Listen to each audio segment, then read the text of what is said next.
Hey everyone, this is Keegan from National Powersports.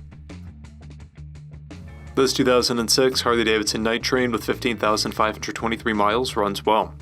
It's been upgraded with aftermarket grips, mirrors, levers, smoked front and rear turn signals, Vance and Hines exhaust, Arlen S intake front axle caps, aftermarket headlight, aftermarket seat, rider and passenger foot pegs, side mount plate bracket, brake pedal, smoked taillight, skull fuel cap, a 23-inch front wheel, chrome rear wheel, front and rear master cylinder covers, chrome rear axle caps, chrome rotors, and an upgraded shift linkage.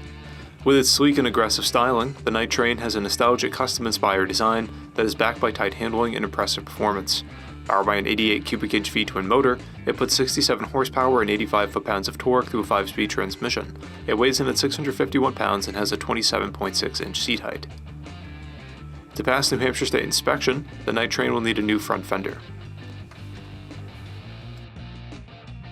To see everything we know about this vehicle, including full mechanical and cosmetic condition reports, the service repair order, high-resolution photos, and more, please review the listing on our website.